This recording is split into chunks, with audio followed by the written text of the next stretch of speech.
So hello guys, welcome to passion to selection. और आज हम करने वाले हैं दिसंबर 2025 के करंट अफेयर्स। ये हमारी दूसरी क्लास है। पहली क्लास जिसने अगर नहीं देखी तो एक बार देख लेना। इससे पहले हमने नवंबर 2025 की करंट अफेयर्स की क्लास की है, जिसमें हमने डिटेल्ड पूरे मंथ की नवंबर की करंट अफेयर करवाई है। तो चलो शुरू करते हैं। National handicraft week 2025 was observed from 8th to 14th December 2025 and the award ceremony was organized by which ministry? राष्ट्रीय हस्तशिल्प सप्ताह 2025 8 से 14 दिसंबर 2025 तक मनाया गया तथा पुरस्कार समारोह का आयोजन किस मंत्रालय द्वारा किया गया? किस मंत्रालय द्वारा आयोजन किया गया है राष्ट्रीय हस्तशिल्प सप्ताह 2025 का, जो कि 8 से 14 दिसंबर तक मनाया जाएगा? Answer is ministry of MSME, micro small medium enterprises, सूक्ष्म लघु मध्यम उद्यम मंत्रालय, ministry of MSME. Number second, recently ISRO launched India's first private navigation excellence center, first navigation excellence center named SN।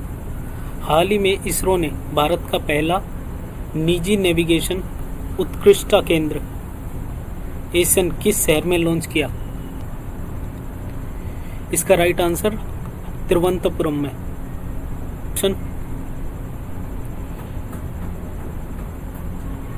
Question number 3, recently Sarbananda Sonowal flagged off India's first indigenous hydrogen fuel cell passenger vessel pilot 1 in which city? हाल ही में सर्बानंद सोनोवाल ने भारत के पहले स्वदेशी hydrogen fuel cell यात्रीपोत pilot 01 को किस शहर में हरी झंडी दिखाई?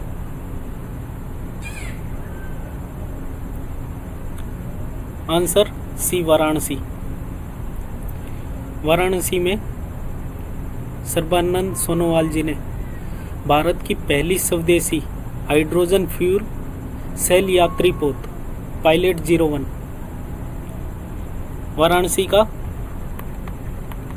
नमो घाट से हरी झंडी दिखाई है। भारत की पहली स्वदेशी हाइड्रोजन फ्यूल सेल यात्रीपोत pilot 01।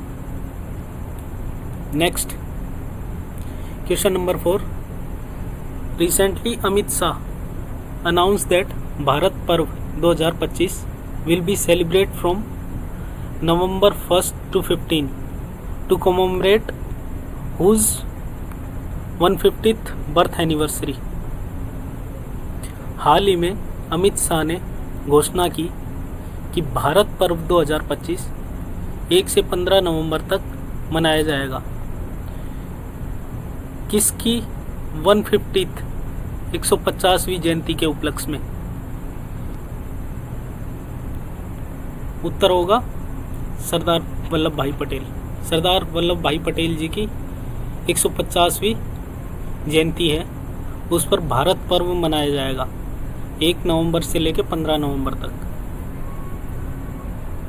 Recently which 2 traditional Lepcha musical instrument from Sikkim से received GI tag from the government of India? हाल ही में सिक्किम के किन 2 पारंपरिक लेप्चा वाद्य यंत्रों को भारत सरकार द्वारा GI टैग प्रदान किया गया है? तुंगबुक और उमतोंग पुलित, ये 2 लेप्चा वाद्य यंत्र हैं सिक्किम के, ट्रेडिशनल लेप्चा म्यूजिकल इंस्ट्रूमेंट। पुमतोंग पुलित जो है, पुमतोंग पुलित, ये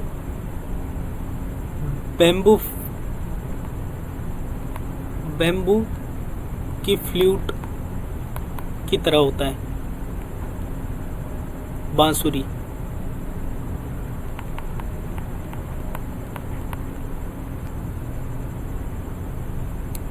question number 6, recently India's first indigenous 1.0 gigahertz 64-bit dual core microprocessor Dhruv 64 was unveiled by which organization under the Digital India RISC-V DIR-5 program?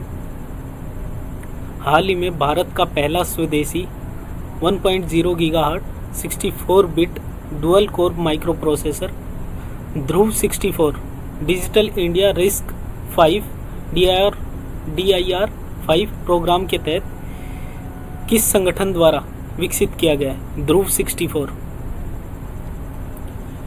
इसका सही आंसर होगा CDAC, centre for development of advance computing, centre for development of advance computing.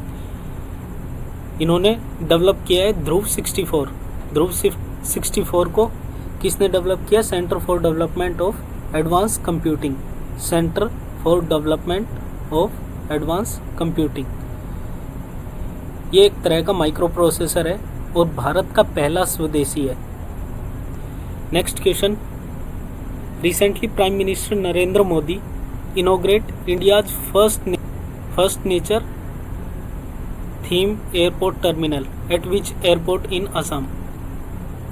हाल ही में प्रधानमंत्री नरेंद्र मोदी ने असम में भारत के पहले प्रकृति थीम आधारित एयरपोर्ट टर्मिनल का उद्घाटन किया है। वो किस हवाई अड्डे पर है? आंसर होगा सी, लोकप्रिय Gopinath Bordoloi international airport.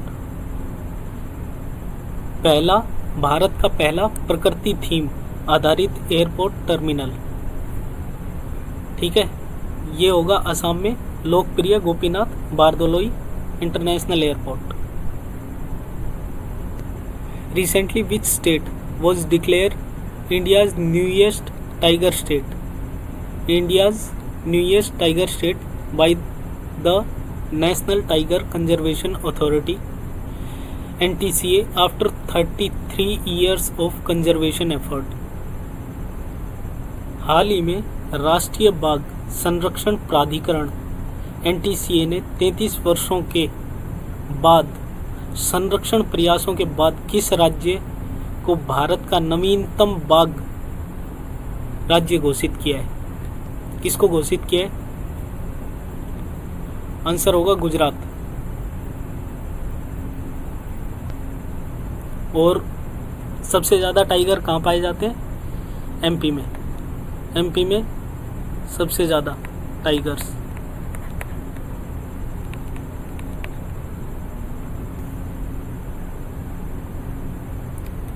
Lupi Lane is observed every year on which date to commemorate the second Nupi Lan 1939? 1939 के द्वितीय नुपीलान की स्मृति में नुपीलान दिवस प्रतिवर्ष किस तिथि को मनाया जाता है? किस दिन मनाया जाता है? इसका आंसर होगा 12 दिसंबर।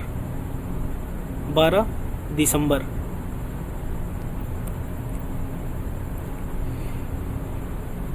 Question number 10, recently Lok Sabha speaker Om Birla paid tribute to whom on his birth anniversary, who is known as father of the Lok Sabha? Father of the Lok Sabha किसे कहा जाता है? सीधा सीधा क्वेश्चन ये है। तो father of the Lok Sabha Ganesh Vasudev Mavalankar ji. Ganesh Vasudev Mavalankar ji ये पहले स्पीकर थे लोकसभा के। 1952 में पहले लोकसभा के स्पीकर बने थे। गणेश वासुदेव मावलंकर जी, जिन्हें भारत में फादर ऑफ द लोकसभा कहा जाता है। Next question, question number 11, which Indian women grand master won the bronze medal in the women's category at the 2025 FIDE world rapid chess championship. तो 2025 FIDE विश्व रैपिड शतरंज चैंपियनशिप के महिला वर्ग में किस भारतीय महिला ग्रैंड मास्टर ने ब्रॉन्ज मेडल जीता, कांस्य पदक जीता? Answer Koneru Humpy. Koneru Humpy Indian women grand master हैं, भारतीय महिला ग्रैंड मास्टर, जिन्होंने FIDE 2025 में ब्रॉन्ज मेडल, कांस्य पदक अपने नाम किया है। और FIDE 2025 में ओपन टाइटल, ओपन खिताब किसने जीता? ओपन खिताब मैग्नस कार्लसन ने, Magnus Carlsen. FIDE 2025 open title, open खिताब किसने जीता? मैग्नस कार्लसन ने। और किस भारतीय महिला ग्रैंड मास्टर ने रैपिड शतरंज चैंपियनशिप में ब्रॉन्ज मेडल जीता? वो थी Koneru Humpy. Next, recently the Sanchar Saathi initiative implemented by the Department of Telecommunication function under which ministry? तो डिपार्टमेंट ऑफ टेलीकम्युनिकेशन किस मिनिस्ट्री के अंतर्गत कार्य करती है? तो हाल ही में दूरसंचार विभाग द्वारा लागू किया गया संचार साथी। संचार साथी किसने लागू किया? दूरसंचार विभाग। और ये दूरसंचार विभाग किस मंत्रालय के अंतर्गत कार्य करती है? आंसर होगा सी, मिनिस्ट्री ऑफ कम्युनिकेशन, संचार मंत्रालय।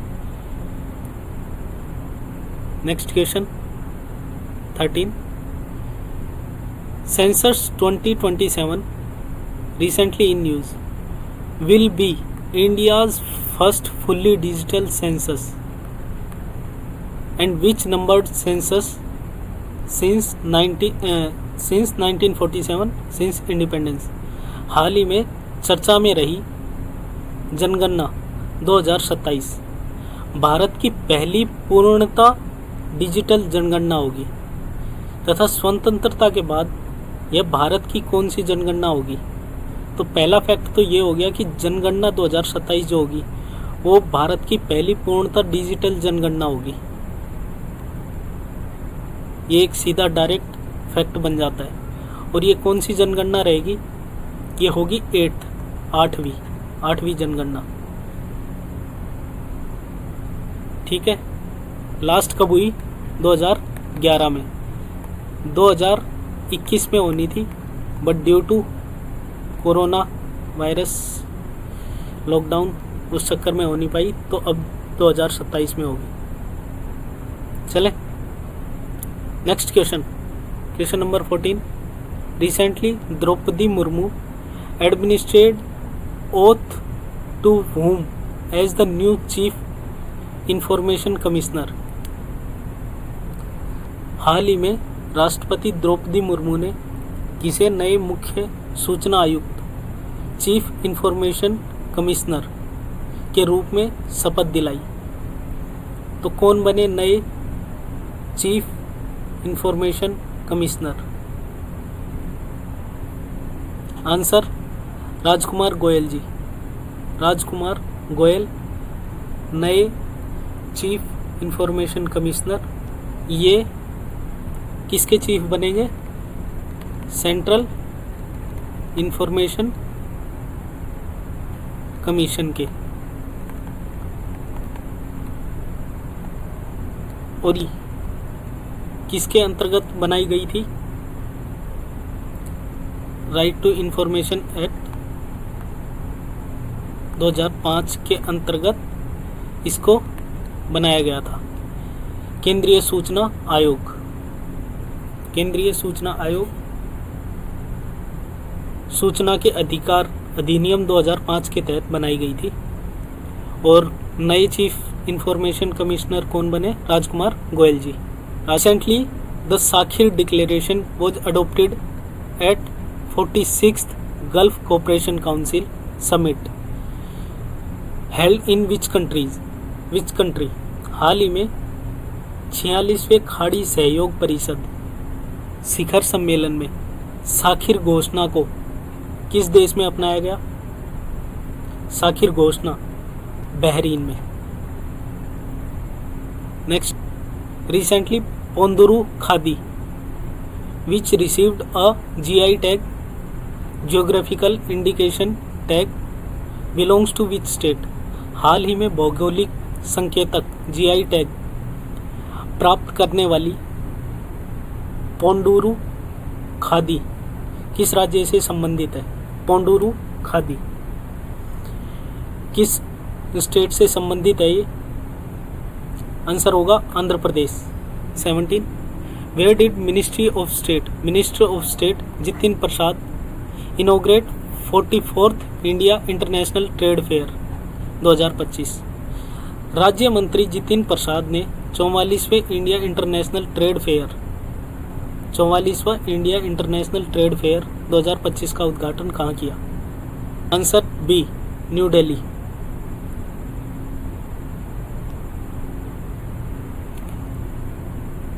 Recently, who topped the Edelgive Hurun India Philanthropy List 2025 as India's most generous person? हाल ही में एडलगिव हुरून इंडिया परोपकार सूची 2025 में भारत के सबसे उदार व्यक्ति के रूप में किसने शीर्ष स्थान प्राप्त किया है? शिव नादार। आंसर होगा शिव नादार, HCL के फाउंडर शिव नादार, जिन्होंने 2,708 करोड़ डोनेशन दिया है for education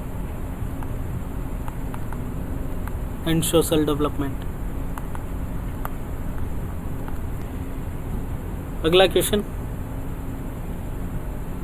world diabetes day observe every year on which day?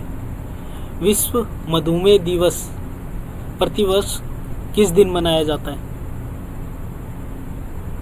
Answer C, 14 नवंबर, 14 नवंबर। भारत में डायबिटीज कितने लोग ग्रसित हैं डायबिटीज से? 8.98 करोड़ लोग डायबिटीज से ग्रसित हैं। Number 20, Bharat taxi India's first cooperative driver owned ride hailing service was launched from which city on 1st January? Bharat taxi Bharat की पहली सहकारी चालक स्वामित्व वाली राइड हेलिंग सेवा 1 जनवरी को किस शहर से शुरू की गई है? आंसर दिल्ली। दिल्ली से भारत टैक्सी की शुरुआत की गई है।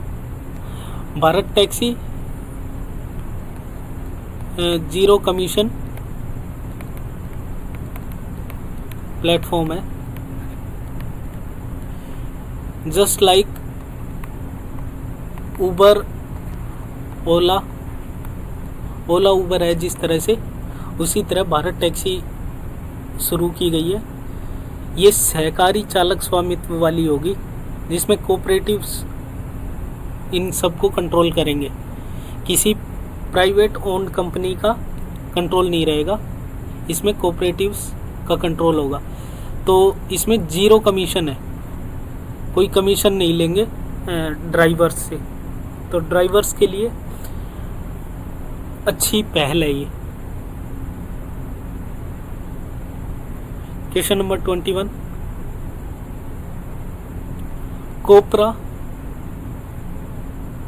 कोपरा reservoir recently added to Ramsar site become the first Ramsar site of which state? कौन से राज्य की पहली रामसर साइट है ये कोपरा रिजर्वायर? हाल ही में रामसर सूची में शामिल कोपरा जलाशय किस राज्य का पहला रामसर स्थल बना?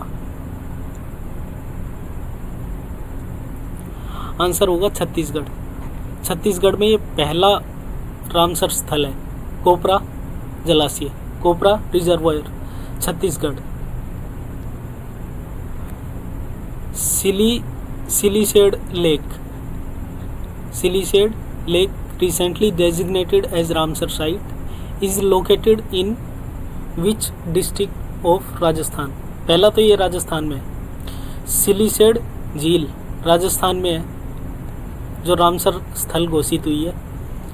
ये अलवर डिस्ट्रिक्ट में, अलवर जिले में राजस्थान में सिलीसेड झील जो कि हाल ही में रामसर स्थल घोषित हुई है। अगला, रिसेंटली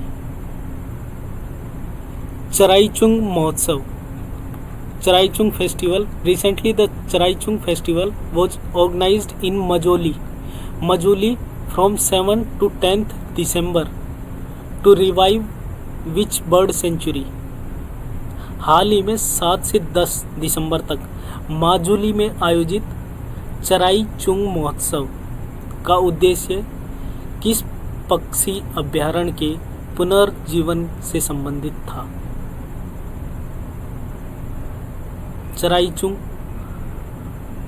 चराईचुंग महोत्सव का आयोजन हुआ था, उसका उद्देश्य चराईचुंग रॉयल बर्ड सेंचुरी को पुनर्जीवन करना था। चराईचुंग रॉयल बर्ड सेंचुरी कहाँ स्थित है? असम में, असम में है ये चराईचुंग रॉयल बर्ड सेंचुरी। 1633 में स्थापित की गई थी। इसके द्वारा अहोम राजा स्वर्गा देव प्रताप सिंह नाम के एक अहोम राजा थे, उन्होंने इसको स्थापित किया था चराईचुंग रॉयल बर्ड सेंचुरी को 1633 में, 1633 में। चलो,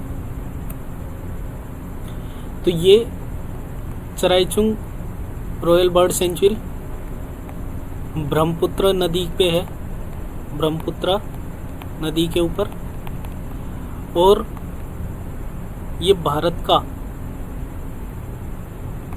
पहला आइलैंड डिस्ट्रिक्ट माजुली पहला आइलैंड डिस्ट्रिक्ट है। ठीक है, ये 2016 में घोषित किया गया था माजुली को पहला आइलैंड डिस्ट्रिक्ट। चलें आगे। Question number 24, recently India launched it's first fully indigenous 1.0 GHz 64-bit dual core microprocessor under the digital RISC-V program. What is the name of this chip? तो ये अभी पढ़ा था हमने, ध्रुव 64।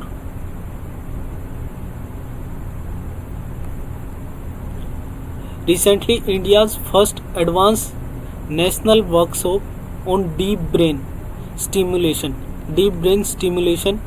was hosted by which institution? हाल ही में deep brain stimulation पर भारत की पहली उन्नत राष्ट्रीय कार्यशाला का आयोजन किस संस्थान द्वारा किया गया? इसका मुख्य उद्देश्य था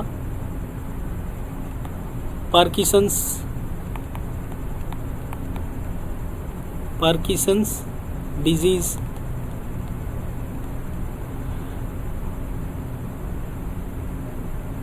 के उपचार को बेहतर बनाना इसका उद्देश्य था। Parkinson's disease. Number 26, which vessel was inducted into the Indian Coast Guard as India's first indigenously designed pollution control vessel? Bharat के पहले स्वदेशी रूप से डिजाइन किए गए प्रदूषण नियंत्रण पोत के रूप में भारतीय तटरक्षक बल में किस पोत को शामिल किया? ये समुद्र प्रताप ये भारत का पहला स्वदेशी रूप से डिजाइन किया हुआ पोत है। वेसल रहेगा। ये किस पे काम करेगा? समुद्री तेल रिसाव जो होता है उससे जो समुद्र में प्रदूषण होता है उसको कंट्रोल करने के लिए ये बनाया गया है Samudra Pratap. Next, recently which vessel was inducted by Indian navy as third anti submarine warfare shallow water craft? हाल ही में भारतीय नौसेना ने किस पोत को तीसरे anti submarine warfare shallow water craft, मतलब कम पानी में भी आसानी से चलने वाला जहाज,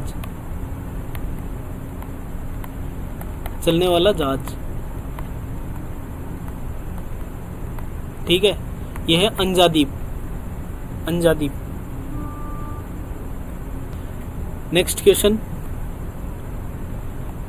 the 10th edition of Garuda Shakti exercise was conducted between India and which country? Garuda Shakti अभ्यास का 10वां संस्करण भारत और किस देश के बीच आयोजित किया गया? गरुड़ शक्ति भारत और इंडोनेशिया के बीच। काउंटर टेररिज्म ऑपरेशंस,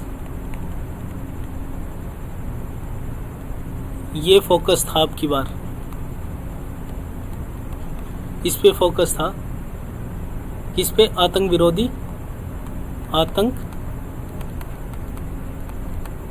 विरोधी अभियान।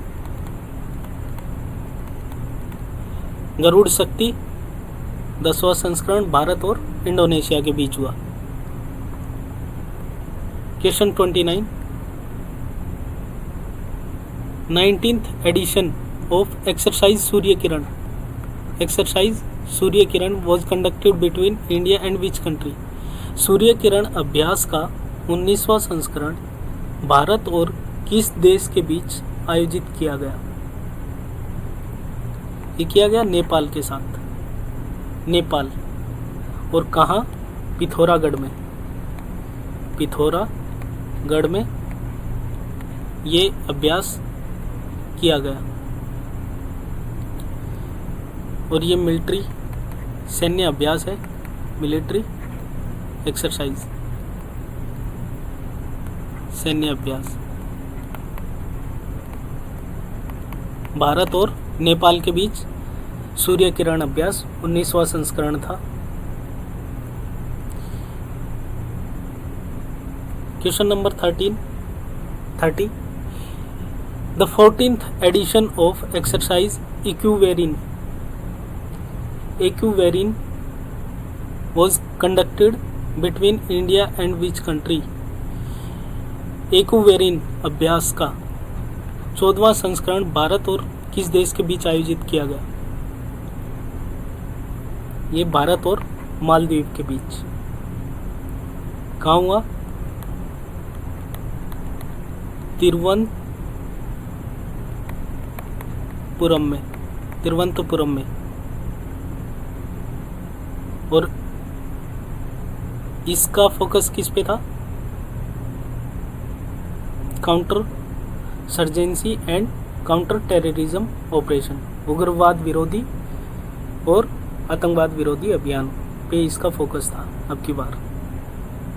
इक्वेरियन अभ्यास मालदीव्स और इंडिया, मालदीव्स और इंडिया के बीच इक्वेरियन अभ्यास।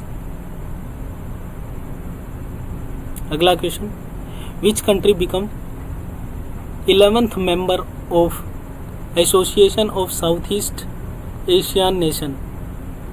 कौन सा देश दक्षिण पूर्व एशियाई राष्ट्रों के संगठन आसियान का 11वां सदस्य और ये यंगेस्ट मेंबर भी है। ठीक है, सबसे नया मेंबर भी होगा। कौन है? East Timor. East Timor 11th member बना है आसियान का 2025 समिट में। ठीक है, 2025 के सम्मेलन में ये youngest member East Timor. Recently Samia Suluhu Hasan